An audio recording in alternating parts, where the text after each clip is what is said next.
There's no problem too big or small, no issue too hot or cold, and no subject these gentlemen won't talk about. Let's head into the lab to see what they're working to figure out today. Yes, sir. Well, let's get into it and get down to it. Welcome to Figure It Out. This is George Grumbacher. Joining me as always is Centauri Minor. Hello, folks. Helping us move from awareness to action today is Heidi Jannenga, the co-founder and president of WebPT. Welcome, Heidi. Thank you so much. It's awesome to be here. Excited to be here at your awesome offices here in Phoenix. Centauri, when you think about innovation, what comes to mind for you? Innovation. Let's see. So there's a book called Friction, which maybe you've read, Heidi, which is about removing the friction from things. So Uber removed the friction of having to, to get a cab, you'd have to call someone, you'd have to wait, you didn't know if they were going to show up. They removed the middleman, right? And so when I think of innovation, I think of companies or individuals that figure out a way to efficiently do something and remove the friction for their end users. Okay, nice. That's a pretty well thought out answer. Boom, for once. One more thing. Do you consider yourself to be minty? As part of their core values, WebPT's core values, yes, I think my personality is very minty most of the time. Yeah, I think I agree with that. I would agree with that too. Thank you both. Yes, you would fit right in. You know Centauri pretty well, and so Heidi says that, yeah, you're a pretty minty guy. I love that. Be minty. Let's go. Well, fair enough. Heidi, it's been almost 10 years, right? That's right. Since we 2008. launched WebPT, we are eager to celebrate our 10-year anniversary, but there's still a whole quarter to go before we get there. But we are anticipating a grand 10-year anniversary next year in 2018. Wow. Well, Awesome. Congratulations. Thank you. So, I perhaps you do a lot of introspection. You look backwards. You're always looking forwards, I'm sure. But looking back over the last 10 years, if you had to go and do it again, would you do it again?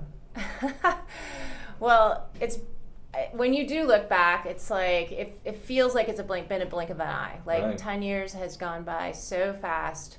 I've learned so much, evolved as a person professionally and personally.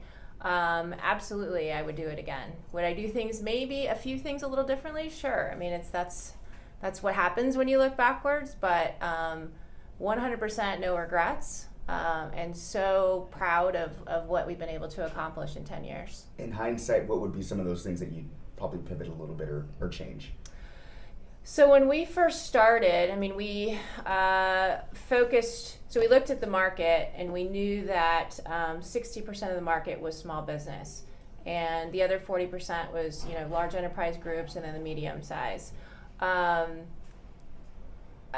We didn't look far enough ahead or think far enough ahead at the moment. I think we opportunistically saw that 60% was our target audience, and the runway was, great in there. And so when we built our platform, we didn't really think about sort of the scalability of moving into an enterprise sort of level. So we focused very strongly on small business, which has very different needs in terms of functionality and roll up and hierarchy and all of those types of things. So if I would go back and do it different, and that's only in hindsight because, I know what I know now, I would definitely have built a platform a little bit more scalable from the very beginning, thinking farther ahead. But that's so easy to say in hindsight because in the moment you're building to what you need, and we had so much traction. Our growth was so fast; we could barely keep up with, Right. What we were actually trying to accomplish and meeting the needs of our customers at the time. So, it's really easy to say now. I think the other thing would just be to take the time to sort of celebrate some of the smaller wins. We were always great on celebrating the big wins, like the milestones that we had set for ourselves, and we definitely know how to throw a good party. But I think just even as founders, to not just immediately get your nose back onto the grindstone, to just take a step back, smell the roses, if you will, because it does go by so fast, and you don't realize what you've accomplished when things are moving so quickly. Man, I agree, but do you think you would have taken that advice? You know what? past, Heidi? Just take a couple of days, really enjoy this. You're like, I think I'm going to keep driving. Yeah, I mean, again, it's in hindsight, right? And if I would do it again, I would do those things, right? And so, yeah, I mean, it's, if I didn't know what I know now, would I do those things? Probably not. But if I decided to, once, WebPT is done, if, I dip my toe back into that world of startup, I would definitely do those things. Mm-hmm. Do you still have, I'm just curious, do you still have employees from the first, probably not first day, but like the first iteration or round of WebPT that are still around? Yeah, we have, I believe we still have 3 of the first 10 employees that we started out with. That's one of 20%, Centauri. 33.33333 to be exact. So that's one thing we're super proud of. I mean, it's our biggest asset, as you know, is in most companies is the people. And from the very start, that's been something that we've put a lot of stock in is getting the right people on the bus. And that's it is really good to think about that, because companies transition. I mean, we're a very, very different company than we were when we started in the back of that coffee shop, 11 years ago. Right. So for someone to be able to scale through the different phases of a company is pretty unique. So it's awesome for them. And those folks have built careers here, right? They're obviously not in the same position that they started in 10 years ago. All of them were entry level and now are in either leadership positions or definitely, team leads, that kind of thing. There's a really famous book and series of books now called The E-Myth. I don't know if you're familiar with that at all, but fundamentally it's the entrepreneurial myth. So just because somebody's really good at something does not mean that they should be a business owner. So you started out, and maybe I'm incorrect in this, but you were a practicing physical therapist that identified something in the market that needed it. So you went from the practice of physical therapy to starting a company, and now you are a tech company president. How did that happen? I guess maybe a better question is, and what I'm curious about is, what do you do better, or what do you think you do really well to help you to do these things? There's a few things, and this is, one of the things over the last few years that, as I've evolved as a leader to take a step back and introspectively think about what are you really good at. And there's a few things. So one thing is that my spirit animal is that I'm a chameleon. So I am able to sort of transition, evolve, fit in, learn very quickly, and be able to absorb in whatever environment I'm in pretty quickly. And I think, the scalability of me being able to go from a physical therapist, which I was a clinic director, so I had full P&L responsibilities. I had 50 employees. We were one of the largest physical therapy organizations within the company, or the larger corporate organization I was in. We were one of the most successful. So it wasn't like I was in a mom and pop sort of clinic, then all of a sudden I'm president of a 300 company organization. But I will say that first year of transition from going from a physical therapy world, which was completely my identity, to hopping into software, which was very foreign to me. I wouldn't even consider myself very tech savvy at that point in time. Right. I'm not even sure if I would consider myself tech savvy today. Even today. Definitely much more than then. But making that transition was a very traumatic, year of trying to figure out, oh my gosh, what are my skills that are transferable? And once I recognized that all of those skills that I had developed over my career as a physical therapist and, director, business person were immediately transferable. So in the people skills, in the soft skills, right, in the HR knowledge that I had, just how to manage your teams, how to create and hire the right people, or create an environment that was awesome for people that they wanted to come to work every day. Those were all things that I had already done, right? So just the learning curve was on the nomenclature, the language, the different types of employees that you need. how to build software, right? But I also came in as a subject matter expert. So all of my expertise that I had learned over the 15-year career, right, was what I was trying to actually put into a computer and make it logically come out the other end. So, I mean, everything of who I was is still part of who I am today. I've just now added on, and I like to think about it as actually expanding my comfort zone. So, you know, I think we all have our comfort zones that we like to live in, right? And you don't grow unless you step out of that box or continue to expand and push that into a larger and larger space. And that's really what's actually happened over the last 10 years with gaining knowledge, but also just I still consider myself on the scale of what most people think entrepreneurs are, a little bit more on the risk-averse end of that. I wouldn't say that, you know, I'm a spontaneous sort of jump off the cliff person. I'm going to look over and I'm going to assess what's down there. And I'm going to look at a lot of things, and then when it feels right, I'll jump, right? Versus what typically people think of, oh, they just look over, or they may not even look, they just jump. They just do it. Right? So, I mean, I think the definition of entrepreneur is vast, but I just think, like, you know, the traditional super risk taker, you know, forward thinker, spontaneous type of person, I don't consider myself that per se, but I know that I've gotten more comfortable in being able to do more, making quick decisions, you know, being a little less risk averse over time. When you were going through that transition, did you have a coach or a group of folks? We had Michael Seaver on a couple of episodes ago, and he's a professional coach. And so when you were saying that you were going out of your comfort zone from being a physical therapist to now a entrepreneur, tech entrepreneur, did you have anyone guiding you through the process, or did you just kind of do it?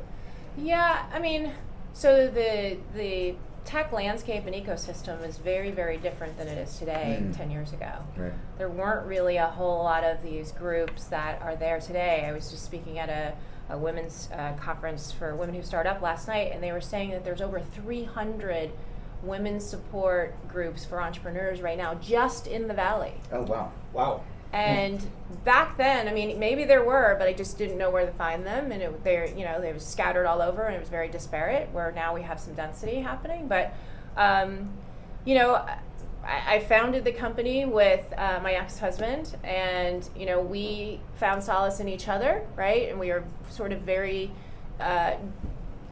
different and the opposite ends of the spectrum, which is actually good because we tended to balance each other out in terms of decision making and seeing the perspective that you were seeing things from. So that worked out really well. And then we had brought on a CEO in 2010 who kind of rounded out the balance of the three of us. We call this the trifecta, which worked out really well in terms of, you know, having three different diverse perspectives and having very collaborative decision making at that point. So, and then, you know, just your closer friends that you need to vent to, and cry on their shoulders when when things just don't seem like they're going right, or you're pulling your hair out of why did I make this decision, or am I making the right decision? You know, so I wouldn't say there's any specific mentor, but I do recommend. I mean, that's again one of those things I probably look back on. I wish I would have sought out somebody more, you know, fervently to do that, because I think it's really important to have people that you can actually, you know, have those important conversations with that may not be your spouse. Did anyone, while you were doing this, just say, this is a crazy idea, you shouldn't do it? No, we never got you shouldn't do it. What we got more of was your market size is too small. Why are you staying so niche? You need to think bigger. When we looked at the market, it was a $6 billion market. I mean, that's a lot of zeros in my book. And I think that was one of the biggest, actually best decisions that we ever made, was to smile and nod and say, yeah, that's a good idea, but we're going to stick with what we're really good at and sort of what our core competency is. And now, everybody's kind of going niche. That's like the thing That's to the do, thing. right? Yeah. Interesting. Do you know what your spirit animal is, Centauri? I knew that was coming. I'll know by the end of this show. Okay. I feel think like on that. Centauri might be my spirit animal. Well, that's good. This I'm inspirational that way. Yeah, my spirit animal is Centauri Minor. I'm writing that down. I'm holding you to it. Yeah, please. All right, so adaptability. I think that's, and we're going to get into what the core values of what PT are here in a minute. But what's the area that you feel like you need to sharpen up or get better at? So I have not worried about that so much. What we focus on here at WebPT is knowing what your strengths are. Okay. Versus worrying about what you're not so good at. Mm-hmm. Because you can surround yourself with people that are good at that. It's identifying what you aren't good at is important, right? Sure. And being able to be vulnerable and say that I'm not as good at this, or I don't like this part of my job, or job description of things that I'm supposed to do. So I hate to flip that and not answer the question. No, not at all. But that's really one of the big pushes that we're really looking at right now is how do you polish what you're really great at and continue to nurture that? Because most of the time people, when they're good at something, they like doing that and they want to do more of it, right? Versus the trudging through, oh my gosh, okay, I have to do this, right? And so, I mean, if I have to identify some things... you don't have to do anything. Good. It's a stupid question, Centauri. Why did I come up with that? I don't know right? why you asked that stupid question. No, but I think too much. I think, to be serious about it, like people spend a lot of time worrying about what they're not good at. And I mean, sometimes it's like polishing a turd, you know what I mean? Like it gets a little bit better, but at the end of the day, did you really love figuring that out and trying to be better at it? Probably not. Mm-hmm. Why not spend the time on developing the things that you're great Doing at? stuff I'm great. awesome at. Yeah. It's a pretty long list, so spend all day doing that. Well, you have incredible insight for how important it is, how hard it is to have your core competencies or your vision. And did you implement that immediately as you were growing, or when you were in the thick of it, did you say, you know what, we really need to plug this in? So from the very, very beginning, we did have a vision and we had a purpose to what we were doing. And I think that's really important to be able to bring in the right people and be able to sell people on that vision. Mm-hmm. So, from the beginning, we wanted to create a community around what we were building, right? So a community of therapists, because that was our niche market. Whether you were a member, well, we call our customers members, so being part of the community. So whether you are using our software or not using our software, you could still be part of our community. Our employees are part of our community. Those are where we're located and those around us were part of our community. We started in the back of a coffee shop, and we still keep in contact with the landlord of the coffee shop, and he's been a huge supporter and fan of ours. Do you know what I mean? Nice. It's not just a lease that you sign kind of thing. So it's relationship building. And so in order to get people, especially in a startup, right, you never can pay people what they're worth when you first start out. And so being able to not only create an environment that they want to come to, but also have them get behind and truly believe in your purpose and vision is extremely important. I think the culture of a company, we attribute a lot of our success to our culture. Initially sort of is born out of the founders. It's your own core values, it's your own ways of doing things and how you set the office up and what your expectations are for your employees, that kind of thing. And so that was initially was just kind of born out of us, and passed on through osmosis, and the people that you bring into the organization who have those same qualities that you want to see. Some of those were very much about having a servant's heart, putting full stock in customer service and putting the customer first, listening to the customer and what their needs were, pushing towards excellence and not perfection. And so we looked for that in people that understood, and also people were very entrepreneurial, willing to wear lots of hats, and put in the effort that it was going to take to move us forward. So those are the things we looked for initially. After the first 2 years, so we launched the company in 2008. In 2010, we took our first round of funding in. We took $1 million in from a local private equity group here in town called Canal Partners, led by Jim Armstrong of JD Software. And one of the first things we did was to hire resources. So within that next 6 months, and at that time I think we had 15 employees. So within that next 6 months, we'd hired almost 30 people. So almost tripling the size of our organization. So way more people than we had even had in the company for the first 2 years. And we felt this culture shift in terms of, we didn't really have an orientation process. We didn't really have a whole lot of processes, to be honest with you. Sure. But the thing about hiring someone sitting next to you and just kind of figuring out what's the lay of the land, how do things go, wasn't scaling. So we felt that, and we knew how important the culture was. So we ended up hiring a culture captain, who was part of our, at that time, non-existent HR team, but we kind of created this culture captain role, whose job was really to help to articulate what is the company about, like what is the core values. And at that time we didn't even have core values, but we knew that there was something that needed to be translated in getting people onboarded into our company. And so every year we had this sort of ritual at New Year's that we would sit down with the entire company. So we had like a company stand-up, and we would talk about what did we do really well last year, what are our goals for this year, kind of a mini strategic planning session. And this particular year we also asked, who do we want to be as a company? What do we want to be known for? What do we stand for? What types of people do we want in this organization? And we filled up a giant whiteboard full of words that came out of their mouths, and that's what got distilled down into our core values.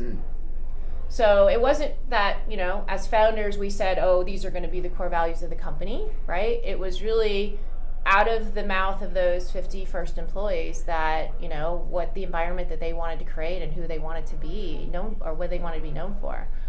Which I think is pretty awesome in terms of, the buy-in, and this is, the type of environment that they wanted to work in. And so what I also think is super cool is those words back in 2010 have been scalable through today, even at 300 employees.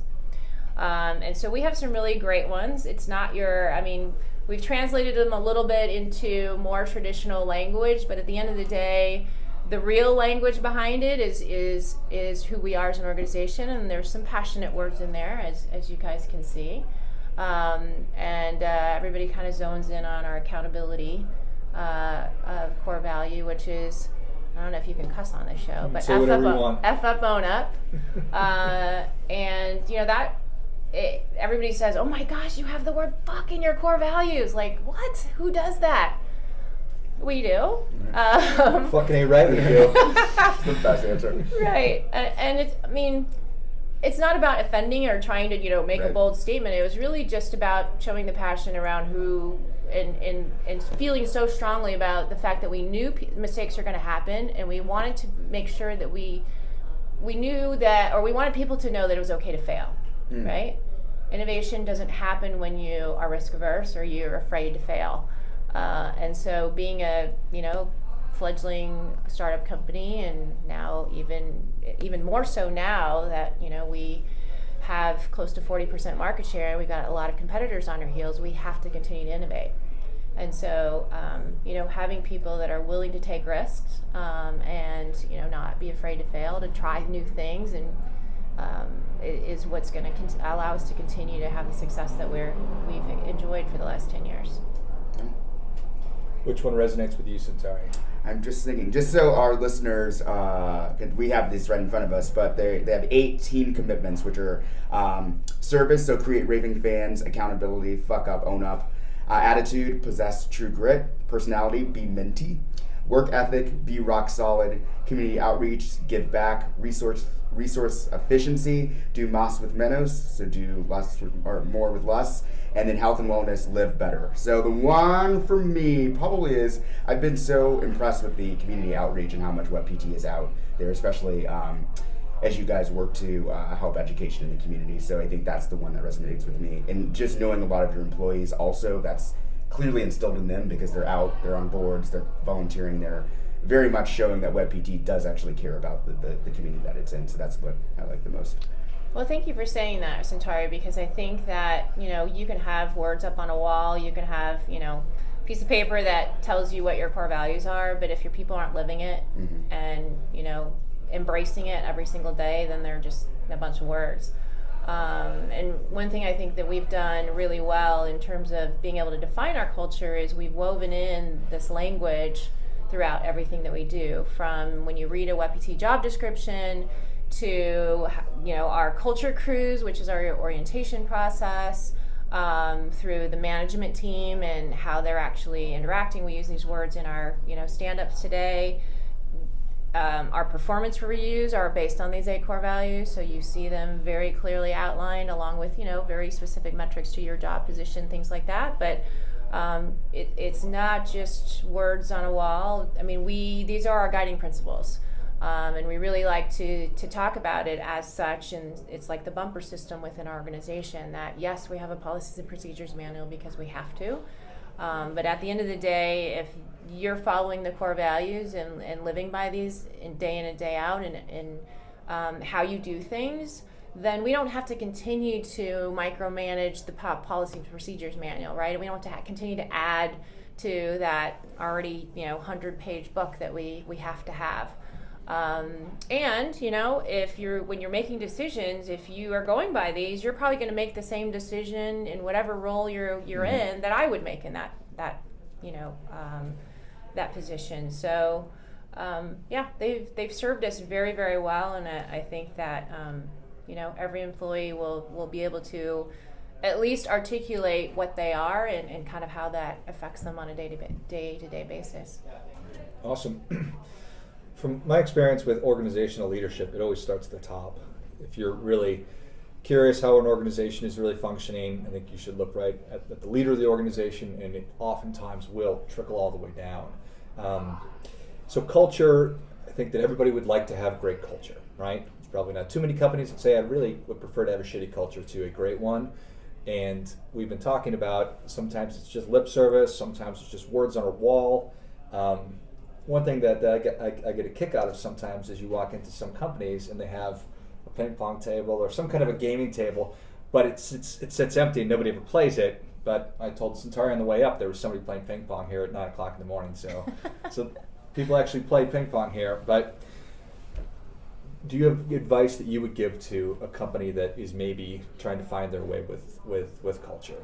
It's the longest question you've ever been asked. No, it's okay, because we get asked this a lot, and culture is not about the ping pong table and the snacks that you offer for free, right? That's not what the culture of the company is. It's a part of the culture for sure, but it's not what defines the culture. The culture really is defined by, like you said, are your leaders actually following your core values as well? Are these just words on a wall, or is this something that is completely how you run your business? And I'm a big believer in, yes, it has to be, yes, the executive team and the management has to embrace this, but you also have to have from the bottom up as well, people truly believing, and they do when they see, leadership, this is what their expectations are. It's definitely kind of pushes and trickles down. But, one of the things that, and when you think about leadership, you have to apply these values when you're hiring. So we just hired a CEO last October, new CEO to the organization. And as you can imagine, that's a huge decision for any organization to go through. And especially as, a founder, bringing in a new CEO or president of the company, now you've got a compadre that you're going to be side by side with making decisions for the organization. So, and not to mention the fact in 2014 we brought in a venture capital firm to financially partner with us to continue to grow our business as we move towards our $100 million goal. And that was a huge decision as well. But we've used these core values in every large decision of the organization, and it's served us extremely well. When we partnered with Battery Ventures, we had long conversations about culture, right? And the fact that they would be willing to support it. I mean, we have a budget, and if we didn't, it's a healthy budget, right? And if we didn't spend that money, well, where would that money go? Directly to the bottom line. But when you have, an organization like Battery who understands the value that is about your people, right, and how the culture drives that in instilling, great work ethic and retention and how much all of that costs, is really, really important. And then to bring in, your CEO, the prime leader operationally of a company, they also have to completely embrace that. And we have been very, very happy, with Nancy Ham, who joined us in October.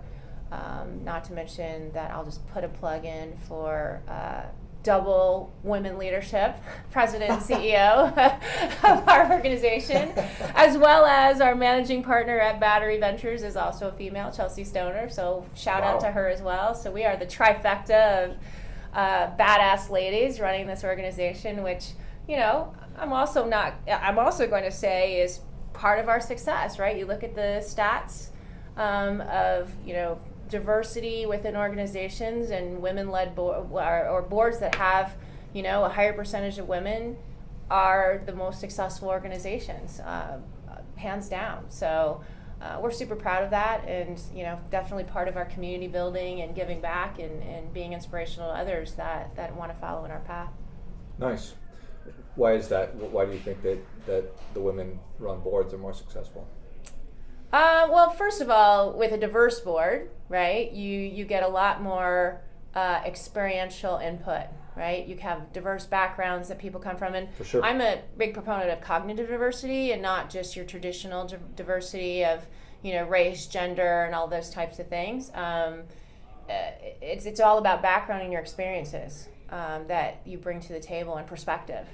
And the more diverse of a perspective you can get, the better outcome of the decision that is going to be most comprehensive and most likely most accepted by more, right? So having that diversity of thought. Yes. Perfect. Yes, absolutely. One of the things I wanted to ask you is kind of just from being someone that sees you out in the community a lot, and then also professionally, talk a little bit about work-life balance and how you do that as a CEO, with a school-age daughter. Yes, so I have a beautiful 6-year-old, first grader this year. Big, nice. Yeah, big deal. Oh, my land. Yeah. Centauri, I obviously as a woman I get that question a lot because we tend to be the ones that everybody thinks has to balance. The balance word goes out the window for me. It doesn't happen. I think it's a long-term balance. Just because there's weeks at a time where I feel like I don't get the time that I want to spend with her. Or there's the time that I just feel completely overwhelmed at work because I'm trying to balance that I know that I need a certain amount of time that I want to be with my daughter. And then the other thing is it's the thing that I've learned the most, and I used to struggle with this a lot when she was a newborn or during the first couple of years of, balancing the startup life with being a new mom is all about quality versus quantity. And so when I get home, there's no electronics, phone goes off. It's all about me and Ava, right? And it's our world, or her world, I should say, that I'm just visiting. And whether it's cooking dinner together and having a meal and doing homework and then getting to bed and all of that, like it's our time together, where it's full eye contact and it's conversation and it's play and it's all of those things. It's reading. It's nurturing. It's all those things that you are connected to them with, and it's tough. It's very tough, and it's not every single day that I'm able to do that. But when I'm committed to making the most of the time when I am spending with her. And you got to feel okay with that, right? Because I love what I do, and I know I'm making such a big impact on a lot of people with the time that I'm spending in community and the time that I'm spending here in the office. And so it's and I know that I'm making an impact on her and being the best mom that I can be. And that's at the end of the day what I'm striving to do with everything, I guess. Got to find the right rhythm. You know, Yeah. I threw out the term balance a while ago. You just got to find the right rhythm to life. Yeah. So. Like right now, and it's just it's a crazy time. It's trade show season. There's a lot of, it feels like there's PR things that we're doing like this and others like every single day. And so, you know, like this morning I wasn't able to take her to school because we needed to schedule this at a certain time, which I'm totally fine with. But part of my rhythm is taking her to school almost every day. And so to disrupt that sometimes is, you could feel guilty about that, but I don't. I'm going to take her to school tomorrow and she'll be just as happy. You know what I mean? So it's really just kind of just figuring it out and being okay with it, right? I think especially as women, we tend to listen to our negative thoughts a little bit too much sometimes. And it can become diminishing to your confidence and to your overall persona, and sort of getting rid of that and stopping looking at the rearview mirror and just kind of keeping going forward, and I think is really a better way to feel more calm and comfortable and confident, I guess, in everything that you're doing. Great, thank you. Yeah, self-talk and negativity will not help. No. Typically speaking. No. That's a groundbreaking statement I just made. So, your community outreach, you have a campaign going on right now for disaster relief. Yes, we are excited to announce we're actually launching the campaign next week. So you guys are getting, riveting, groundbreaking information. We got there. the scoop. You've got the scoop. So we have decided, we've had a lot of our members of our WebPT community affected by this, and we're talking Hurricane Irma. I mean, obviously Maria is coming right down the pike, right behind it, so we'll see what happens with round 3, I guess, with Irma in Texas. So, and then also actually the wildfires. I think we're so consumed with what's happening in the hurricanes. I mean, there's still raging fires going on in the Northwest. We've had some people. We have our Ascend conference next week in Washington, D.C., and we've had a couple of our folks not be able to come or cancel because they're very fearful about what's happening with the fires. They're encroaching on potentially their clinics or their homes, and so we can't forget about that going on. And so we've even had some of our employees here who've recently moved from Texas, Houston area actually, and so some immediate impact to our WebPT family. And so absorbing all of that and seeing what's happening, we wanted to step up in true WebPT fashion, go big or go home. And we are on the quest by our true anniversary date of February 2018.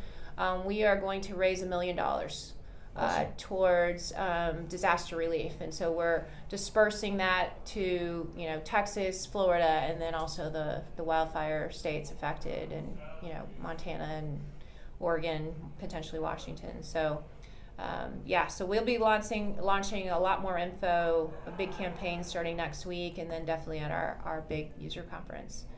Well, that's awesome. So we'll be looking to, have you guys contribute to that campaign once it's going. But I appreciate the ability to make the shout out here on the show. Heidi, what would you say to an entrepreneur or a CEO actually that says they just don't have the dollars for community outreach? How do you show the value or importance of that? Obviously, it's very important to you. So, what would you say to a fellow CEO? Well, first of all, I guess 2 things. One, if you're really talking philanthropy, right? It's not just about dollars giving, right? So it's time spent. We do a ton of volunteer work with local organizations where our people actually just go out and do things, right? So it's not just about money. So we kicked this off when we first started WebPT because we had a yellow lab, and that was our dog.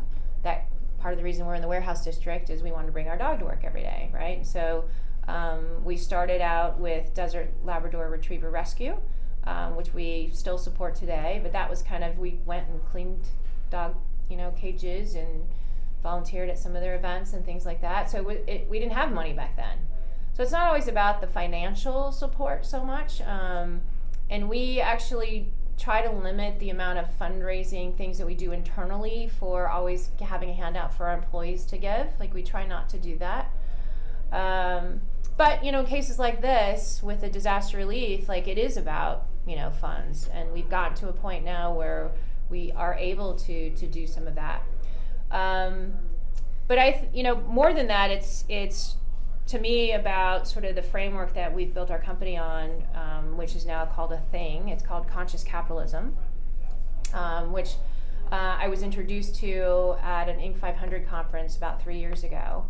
And one of the pillars of conscious capitalism is about community integration and how important that is, of standing for something truly with it. Your company truly stands for something that's bigger than yourself, right? We're no longer just an EMR, electronic medical record platform, right? We are WebPT, which stands for much more than that, which includes sort of our community outreach. And it's about rising tides, right? I mean, we've enjoyed success, and we have a lot of vendors. We have the City of Phoenix, the Warehouse District, the Startup World, Women in Tech. Like, all of these people are part of our community, and when you're doing well, why not inspire others and help others so that they're able to rise as well? And so that's really kind of how we think about it. Profit is a power of good. Much to the chagrin of what you hear in news, it can be used for great things, and that's what we're on a quest to do. Awesome. Well, the theme of the show is awareness to action, so really appreciate you sharing your story and some of the best practices that you have. So, your advice to somebody who is considering an entrepreneurial endeavor? Well, geez, that's an open-ended question. 3 words or less. Find your purpose, find your vision, first and foremost. Be able to articulate that very well. If you're, in order to truly become an entrepreneur, you have to be able to sell your idea to somebody and have somebody want to buy it. Right. So don't just be an inventor, be a true entrepreneur. Involve your community. I think, reach out to people, ask for help. The entrepreneurial community is so generous. If you just ask, if you don't ask, you can't get it. Bootstrap for as long as you can, until you can't, really. Because the value of your company is so important. The valuation and the ownership of your company, I think, is so important. And until you truly are able to generate revenue and be able to see some sort of trending that's happening, an opportunity with your company, there's really no way to put a value on your companies. And I think too often people want to give up too much of their company too soon. Know your customers, listen to your customers. Don't think that you have to have all the answers. They really are the ones that have the answers. They're the ones going to potentially buy your product. So listen to them. Never stop listening to them. Those are probably some of the main things. And advice to a woman who is looking to start a business that would be different than a man, or is there? I don't think there is. Sexist, yeah. Yes. Just stop it. Yeah, I don't think there really is one. I would say that I was surprised to hear, not surprised and not surprised, I guess, to hear that there's 300, female specific groups.